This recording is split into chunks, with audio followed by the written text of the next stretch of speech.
मृत्यु का उत्सव। एक समय की बात थी।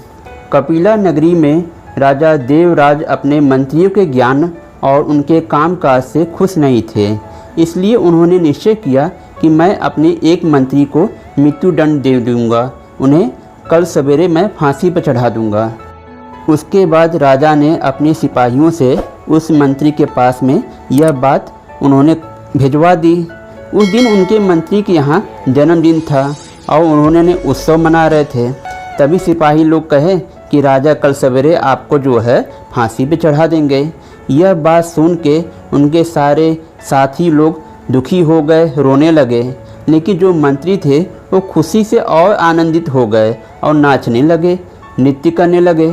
यह बात देख के सिपाही थोड़ा सा परेशान हुए कि अरे राजा इनको फांसी पे चढ़ाने वाले हैं और ये नृत्य करते चले जा रहे हैं। उसके बाद उन्हें कुछ समझ में तो नहीं आया और वो वापस राजा के पास चले आए। राजा ने कहा, यह बताओ कि उन्होंने क्या कहा। तो कहें सिपाहियों ने कहा, राजा साहब हमने तो उन्हें जैसे ही समाचार यह बताया वह नृत्य करने लगे और ज़ोर से। राजा कहें, लग रहा है तुम लोग ठीक से उनको उनके कान में नहीं बताए हो कि उनको कल फांसी दे दिया जाएगा। फिर वापस जाओ और उन्हें अच्छे से बताओ। और इस बार मैं अपना एक और मंत्री तुम्हारे साथ में भेज रहा हूँ। मैं देखना चाहता हूँ कि तुम लोग ठीक से संदेशा कहते हो कि नहीं कहते हो। उसके बाद मंत्री और सिपाही फिर गए। फिर सबने उस मंत्री से फिर यही बात कही कि कल सवेरे राजा आपको फांसी दे देंगे। यह बात सुन के कहें, बहुत बहुत धन्यवाद कि मुझे राजा कल जो है फांसी दे देंगे।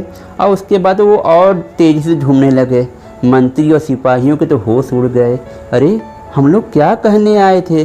सब लोग अपनी मृत्यु की खबर सुनते ही रोने लगते हैं, परेशान हो जाते हैं।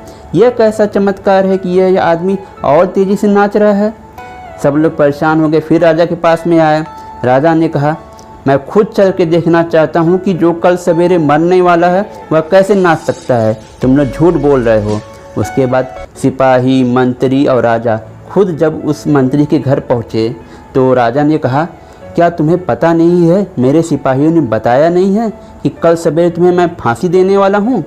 तब उस मंत्री ने राजा को प्रणाम कहा, मैं कभी भी इतना खुशी नहीं था। आपने बड़ी कृपा की कि मेरे मृत्यु का समाचार मुझे पहले दे दिया। इसलिए मैं और आनंदित हो गया और नाच रहा हूँ और मैं अपनी मृत्यु का स्वयं ही उत्सव मना रहा हूँ। यह बात देख के राजा काफ़ी आश्चर्य में हो गए और उसके बाद उन्होंने दूसरे ही पल में उसके मृत्यु का आदेश रद्द कर दिया। कहें, जिस इंसान को अपनी मृत्यु का कोई गम ही नहीं है उसे मृत्यु दंड देना बेकार है। साथियों, इस तरीके से यह कहानी तो यहीं पे समाप्त हो जाती है।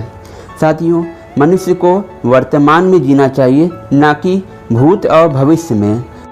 जो मनुष्य हमेशा भविष्य और बीते हुए पल में जीता है वह कभी भी विकास नहीं कर सकता है। हमेशा वर्तमान में रहना चाहिए, क्योंकि अगर हमारा वर्तमान सही रहा तो हमारा अपने आप भविष्य अच्छा हो जाएगा और बीते हुए कल में जो कुछ बुरा हुआ है वो भी ठीक हो सकता है।